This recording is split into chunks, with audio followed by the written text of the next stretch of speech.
Vivir en caos. Bienvenidos a Vivir en Caos, el código oculto de la realidad y el viaje hacia la homeostasis personal y social, una obra de Jairo Espinoza. Para el profesional que ha vivido décadas bajo el rigor de la planificación industrial, el caos suele percibirse como un fracaso. Sin embargo, el caos no es la ausencia de orden, sino una forma de orden tan compleja que desafía nuestra percepción inmediata. Es, en realidad, un sistema de procesamiento de información. Para navegar la incertidumbre, debemos aprender a distinguir dos conceptos fundamentales. El ruido o desorden estocástico, es el desorden sin reglas. Es la estática en una radio, el azar puro donde no hay aprendizaje posible. En la vida profesional, se traduce en burocracia sin sentido o sobreinformación. El ruido solo puede ser ignorado o filtrado. El caos determinista, el núcleo de nuestro estudio. Un sistema es determinista cuando tiene leyes claras, pero su resultado es impredecible debido a su extrema sensibilidad a las variables. La lección técnica aquí es clara: no podemos controlar el resultado final, pero sí podemos dominar las condiciones iniciales y las reglas del juego. Aquí entra el famoso efecto mariposa. En la arquitectura de la libertad, los detalles no son detalles, son semillas de estructuras futuras. En la gestión pública, una decisión trivial o un error aduanero menor se alimentan a sí mismos hasta colapsar economías años después. El colapso de un país no ocurre el día de la crisis, ocurre años antes, en una pequeña vulnerabilidad que nadie quiso corregir. Del mismo modo, en la biografía personal, un pequeño trauma infantil funciona como una condición inicial defectuosa que se manifiesta décadas después como una crisis de identidad a los 50 años. Pero hay una oportunidad en la crisis: si una pequeña acción negativa puede colapsar un sistema, una pequeña acción de orden, como estudiar una hora diaria de inteligencia artificial o restaurar un límite familiar, puede generar una cascada de resultados positivos masivos. El orden no se impone al caos, el orden se cultiva dentro de él. Capítulo 1. La tipología del caos, las leyes del desorden. 1.1 Caos determinista, la trampa de la precisión. Ocurre en sistemas con reglas fijas pero resultados impredecibles a largo plazo, como el clima o la contabilidad empresarial. Una coma mal puesta en un balance o un grado de desviación en una válvula logística alimentan una divergencia exponencial. El trabajo remoto requiere una disciplina determinista porque, en un sistema complejo, los errores pequeños no se suman, se multiplican. 1.2 Caos estocástico, el reino del cisne negro. Aquí no hay reglas ocultas, hay azar puro generado por lo externo. Son los cisnes negros, eventos altamente improbables y devastadores, como una pandemia o un cambio repentino de leyes. La respuesta a este caos no es la predicción, sino la antifragilidad. El nómada digital se blinda diversificando sus ingresos, sus ciudadanías digitales y su stack tecnológico. 1.3 Caos lineal vs. No lineal, la velocidad del colapso. En el caos lineal, la respuesta es proporcional a la causa: si trabajas un 10% más, te cansas un 10% más. Permite ajustes graduales. En el caos no lineal, el sistema se alimenta de sus propios errores a través de la retroalimentación positiva. Un ejemplo financiero es el pánico en la bolsa: un inversor vende, el precio baja, lo que asusta al siguiente, acelerando la caída de forma geométrica. La transición a los 50 años hacia lo digital es, en esencia, una maniobra para salir de un sistema no lineal físico, donde el desgaste de salud se retroalimenta con la pérdida de ingresos, y entrar en un sistema donde el conocimiento acumulado genera más valor con menos esfuerzo físico. Capítulo 2. Psicología y caos interno, la arquitectura de la mente resiliente. Narrador: cuando el entorno colapsa, nuestro sistema interno suele entrar en un estado de entropía psicológica. La crisis de identidad: la identidad es una narrativa que nos contamos. Para un profesional senior, esa narrativa suele estar anclada en el hacer. Cuando las metas físicas dejan de tener sentido, la narrativa se rompe y se produce un vacío. Es el dolor de pasar de la maestría en el mundo físico a la vulnerabilidad del aprendiz en el mundo digital. La solución es mudar la identidad del título al criterio. El título es local, el criterio es global. Ansiedad y parálisis. En la era de la información, el caos se manifiesta por exceso de datos, no por falta de ellos. El exceso de opciones genera una carga cognitiva que el cerebro procesa como amenaza, provocando parálisis por análisis. La solución es aplicar el orden asincrónico personal, ignorar el 90% del ruido técnico para enfocarse solo en el 10% que genera el 90% del valor. Resiliencia y autopoiesis. La autopoiesis define la capacidad de los sistemas para producirse, mantenerse y reorganizarse a sí mismos tras un trauma. La autopoiesis a los 50 años es más robusta que a los 20 porque hay más experiencia como material de construcción. La crisis de identidad es el borrado de archivos corruptos, la ansiedad es el procesador saturado, y la autopoiesis es el reinicio exitoso del sistema. Capítulo 3. El caos familiar, el colapso del atractor central. Narrador. Si la mente es el software del individuo, la familia es la red local donde ese software se pone a prueba. El caos familiar comienza cuando los límites de los roles se vuelven porosos o se invierten. Cuando la figura de autoridad abdica, se crea un vacío de poder que atrae el desorden. Una de las formas más crueles de caos es la parentificación, que ocurre cuando los hijos deben actuar como soporte emocional o financiero de sus padres. Este cortocircuito sistémico sobrecarga una mente infantil que no está diseñada para tales voltajes. Por otro lado, la violencia verbal y los gritos funcionan como un ruido sistémico que impide la comunicación efectiva. Estos patrones no resueltos se heredan, convirtiéndose en las condiciones iniciales de las siguientes generaciones. En la teoría del caos, un atractor es un estado hacia el cual un sistema tiende a evolucionar. El hogar debe ser un atractor extraño de orden, un refugio donde siempre se retorna al equilibrio. Cuando el refugio se convierte en peligro, el sistema nervioso nunca sale del modo de lucha o huida. Es imposible construir una carrera como nómada digital si tu base de operaciones está en llamas. El retorno al orden comienza por limpiar nuestro metro cuadrado, recuperando la paz como el activo más valioso de la economía familiar. Capítulo 4. La anatomía de la dependencia, el secuestro de la voluntad. Narrador. Si el caos familiar es una falla en la red externa, la dependencia a sustancias es un hackeo del sistema operativo interno. La voluntad reside en procesos neuroquímicos específicos, principalmente en el sistema de recompensa del cerebro, diseñado para liberar dopamina ante el logro y el esfuerzo. Las sustancias o conductas adictivas ofrecen un atajo químico, inyectando código malicioso que hace que el sistema crea que ha ganado sin haber ejecutado ninguna tarea. Ante este bombardeo, el cerebro reduce sus receptores, un proceso llamado downregulación. El resultado es la pérdida de la capacidad de sentir placer con las cosas normales, entrando en un estado de entropía hedónica. La adicción debilita la corteza prefrontal, el procesador central encargado de la toma de decisiones. El individuo deja de ser el administrador de su vida para convertirse en un terminal que solo responde a los comandos de la sustancia. En medio del caos externo, la sustancia se presenta engañosamente como un organizador de la realidad o un apagado de emergencia. Sin embargo, genera problemas que traen más estrés y más consumo, creando un bucle que conduce inevitablemente al colapso. La salida exige un protocolo de desinstalación, el aislamiento del patógeno mediante la abstención. Al eliminar la sustancia, la rutina de estudio y la actividad física actúan como parches de seguridad que reconfiguran la dopamina de forma natural. En la economía actual, la sobriedad es una superpotencia.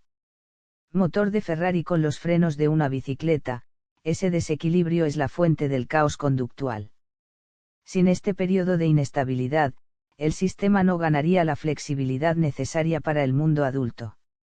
Es crucial distinguir entre rebeldía, un intento sano de probar los límites del sistema para encontrar un atractor de orden propio. Desadaptación, cuando el caos deja de ser una fase y se convierte en un estado permanente de autodestrucción por la falta de referentes sólidos.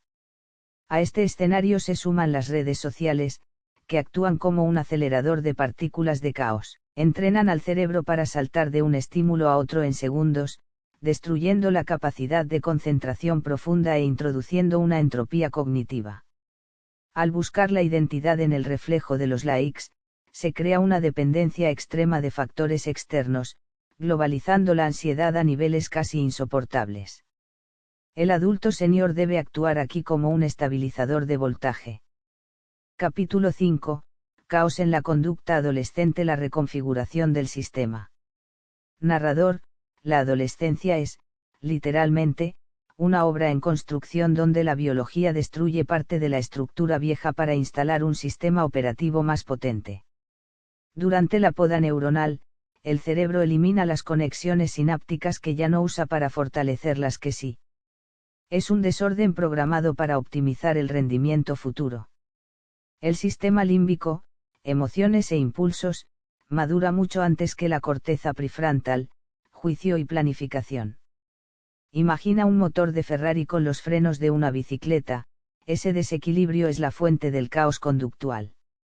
Sin este periodo de inestabilidad, el sistema no ganaría la flexibilidad necesaria para el mundo adulto. Es crucial distinguir entre rebeldía, un intento sano de probar los límites del sistema para encontrar un atractor de orden propio. Desadaptación, cuando el caos deja de ser una fase y se convierte en un estado permanente de autodestrucción por la falta de referentes sólidos. A este escenario se suman las redes sociales, que actúan como un acelerador de partículas de caos. Entrenan al cerebro para saltar de un estímulo a otro en segundos, destruyendo la capacidad de concentración profunda e introduciendo una entropía cognitiva. Al buscar la identidad en el reflejo de los likes, se crea una dependencia extrema de factores externos, globalizando la ansiedad a niveles casi insoportables. El adulto senior debe actuar aquí como un estabilizador de voltaje. Capítulo 6. Caos económico y financiero. El colapso del valor. Narrador: cuando la economía entra en un desorden extremo, el esfuerzo del profesional, sus horas de vida, deja de ser almasa naval, convirtiéndose en un gas volátil que se escapa entre los dedos. Para que un sistema sea estable, necesita una referencia constante. En la sociedad, esa referencia es la moneda. La hiperinflación es un fenómeno de caos no lineal donde la moneda muere y se pierde la noción del tiempo, rompiendo el sistema de recompensa social. Por su parte, las burbujas financieras son atractores falsos que devuelven al sistema a una entropía mayor cuando estallan. El profesional digital aprende a combatir esto mediante el arbitraje geográfico y las stablecoins, desacoplando su esfuerzo del caos monetario local. La interconectividad global es también un vector de transmisión de caos a través del efecto contagio. Una crisis inmobiliaria en una potencia puede viajar por las cadenas de suministro hasta desatar el hambre en otro país. Ya nadie es una isla económica. Cuando la escasez de suministros básicos disuelve la confianza mutua, que es el pegamento del mercado, el sistema entra en un estado estocástico de supervivencia.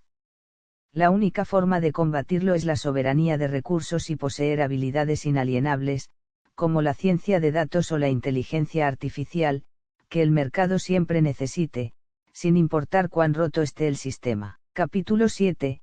Sistemas políticos e inducción al caos. El colapso de la planificación. Narrador: un sistema político sano funciona como un sistema de procesamiento de datos descentralizado. Cuando el Estado intenta centralizar ese procesamiento, el sistema se sobrecalienta y colapsa. La economía de libre mercado es una gigantesca red de computación distribuida. El comunismo intenta reemplazar esa red por un solo procesador central. Al eliminar o fijar arbitrariamente los precios, que son las señales de datos que indican la escasez o la abundancia, el sistema se queda ciego. Decisiones que parecen lógicas en un escritorio generan filas de hambre en la realidad. Esto es caos determinista.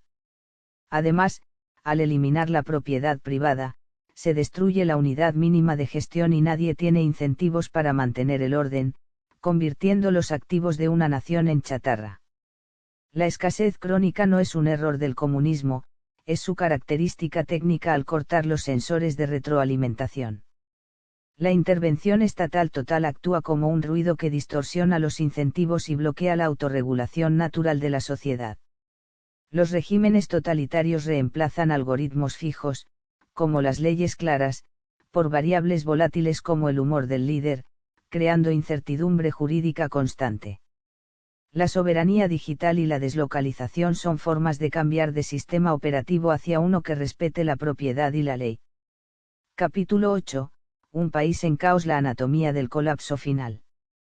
Narrador: cuando el desorden sistémico no se detiene, el país cruza un punto de no retorno donde la estructura civilizatoria se disuelve. El colapso de un Estado fallido comienza cuando se fragmenta su monopolio de la fuerza. En ese vacío surgen órdenes paralelos como el crimen organizado o las milicias, que son intentos brutales de imponer control donde el Estado ya no llega.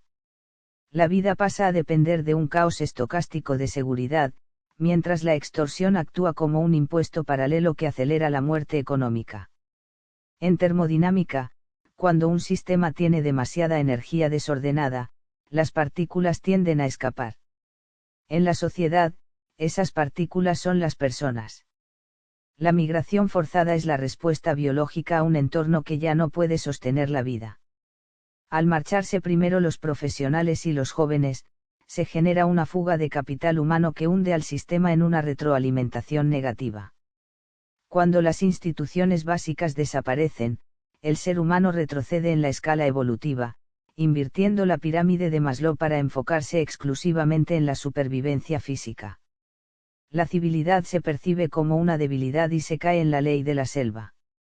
Incluso en este escenario, la tecnología digital funciona como un exosistema que permite al individuo operar por encima del colapso local, manteniendo su propósito y su microestado de orden.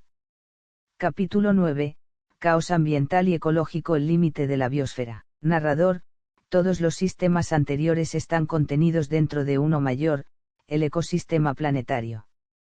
Cuando los ciclos naturales entran en desorden, la tecnología y el capital se enfrentan a un adversario que no negocia. Durante 10,000 años, disfrutamos de la estabilidad climática del Holoceno.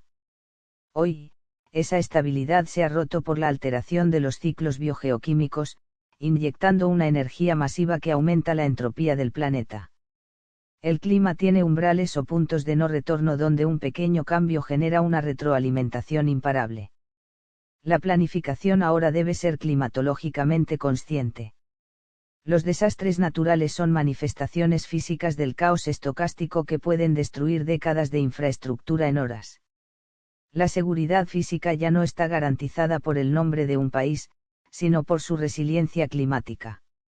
El nómada digital debe aplicar una redundancia de hábitat, auditando la disponibilidad histórica de agua y la estabilidad eléctrica ante tormentas al elegir su residencia. La escasez de recursos esenciales hace que el conflicto sea inevitable. El acceso al agua potable se perfila como el principal motor de conflicto bélico del siglo XXI, y las naciones lucharán no por ideologías, sino por calorías. La soberanía individual debe incluir una capa de autarquía básica, purificación de agua, apoyo a mercados locales y el uso de la ciencia de datos e IA para predecir riesgos y optimizar recursos. Conclusión: es posible el retorno al orden. Narrador: tras recorrer los laberintos del caos mental, familiar, económico y político, surge la pregunta inevitable: ¿estamos condenados a la entropía o existe una salida? La respuesta no es un retorno al pasado, sino la creación de un orden superior. Una homeostasis social.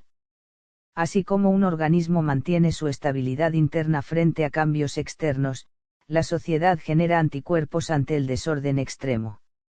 Estos no vienen del Estado fallido, sino de la base, redes de apoyo mutuo y economías paralelas éticas. La homeostasis social comienza en el metro cuadrado de cada persona cuando un profesional senior decide no corromperse, mantener su familia unida y seguir produciendo valor digital. 2. El orden emergente. En la teoría de sistemas complejos, el caos es una fase de transición llamada bifurcación. Cuando un sistema viejo ya no puede procesar la complejidad, colapsa, pero de ese colapso surge un orden emergente más sofisticado y adaptado. El profesional que pasó de la fábrica a la inteligencia artificial escaló a un nivel nuevo, más flexible, más global y más soberano. El nomadismo digital y el trabajo remoto son la respuesta evolutiva a un mundo geográficamente inestable. 3. El caos como motor evolutivo. El caos posee una dualidad sagrada, es destructivo para lo que debe morir y creativo para lo que debe nacer. Nos quita la venda de la falsa seguridad y nos enseña que nuestra estabilidad no reside en un empleo, en un gobierno o en una moneda, sino en nuestra capacidad de ser administradores fieles de nuestro talento y nuestra fe. Estamos transitando hacia la organización humana 2.0, donde el valor reside en el bit, en el criterio y en la conexión humana real. Cierre de la obra, el horizonte. Narrador, el viaje termina aquí, pero tu nueva vida comienza. El caos fue el fuego que purificó tu experiencia. Ahora, con tu oficina en una mochila y tu mente conectada al futuro, eres libre. No porque el mundo haya dejado de ser caótico, sino porque tú has aprendido a ser el arquitecto de tu propia libertad. Vivir en orden es, al final, el acto más revolucionario de nuestra era.